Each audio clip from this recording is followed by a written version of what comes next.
உடனே என்ன பண்ண போற? என் சைக்கிளில் டயர்லாம் நல்லா இருக்கா, காத்தெல்லாம் கரெக்டாக இருக்கான்னு செக் பண்ணிவிட்டு அப்படியே இந்தியா பூரா சுற்றலான்னு இருக்கேன். ஏய், நான் சீரியஸா கேட்டா. நான் சீரியஸாக பண்ணணும்னு நினைக்கிறதெல்லாம் நீங்கள் விளையாட்டாக எடுத்துக்கிட்டா நான் என்ன பண்ணுறது? ஓகே, அதுக்கப்புறம் என்ன மாதிரி வேலைக்கு போகணும்னு ஐடியா இருக்கும் இல்லையா? எனக்கு செய்ய பிடிச்சதெல்லாம் வேலையாக கிடைக்குமான்னு தேட போகிறேன். எனக்கு ஜாப் சாட்டிஸ்ஃபேக்ஷன் ரொம்ப முக்கியம். நான் பிடிச்சி செய்கிற வேலைக்கு எனக்கு சம்பளம் கம்மியாக இருந்தாலும் பரவாயில்ல, எனக்கு ஓகே தான். என்ன, என் அண்ணன் வச்சிருக்க சைஸில் டிவி வாங்க முடியாது, சின்ன டிவியாக இருந்தாலே போதும், அதே பார்த்துப்பேன். என்ன இப்போ நீ யூஜி முடிச்சுட்டு பிஜி என்ன பண்ண போகிற? எனக்கு ஆக்சுவலாக எம்டி ஜென்ரல் மெடிசன் முடிச்சுட்டு இங்கே இருக்கணும்னு தான் ஆசை. ஆனால் என் அம்மா அக்காலாம் அனஸ்தீஷியாலஜி பண்ணு, யூரோப் போன்னு சொல்லிட்டு இருக்காங்க. யூரோப்பா? ஏன், அங்கே டாக்டர்ஸே இல்லையாமா? பேசு, இந்த மாதிரி விஷயத்துக்கெல்லாம் சண்டை கூட போடு, தப்பே இல்லை. மதர் தெரேசாவெல்லாம் எம்ப்ராய்டரி பண்ணி தொங்க விட்டுருக்க, நீயும் அவங்கள மாதிரி இல்லாதவங்களுக்குலாம் போய் உதவி பண்ணுப்பா.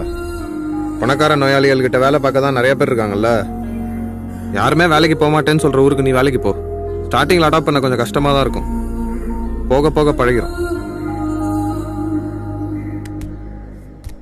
யாரு கண்டா அப்போ எம்ப்ராய்டரி ஒர்க் பண்ண தெரிஞ்ச ஏதாவது ஒரு பொண்ணு உன் உருவத்தை கூட எம்ப்ராய்டரி பண்ணி அவங்க வீட்டில் மாட்டி விட்டுருக்கலாம்ல.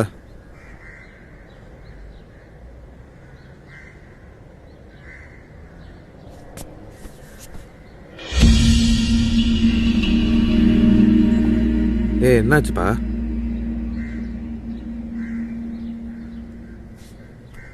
ஒன்றும் இல்லை, சைக்கிளில் இந்தியா பூரா சுற்றும் போது என்னையும் கூப்பிட்டு போ, எனக்கும் ஆசையாக இருக்கு. என் கூட சேர்ந்து சுற்றணும்னு உன் தலையில் எழுந்துருச்சுன்னா கண்டிப்பாக சுற்றுவ. இப்போ கீழே போ, தேட போகிறாங்க. ஆமாம்மா, பாய்.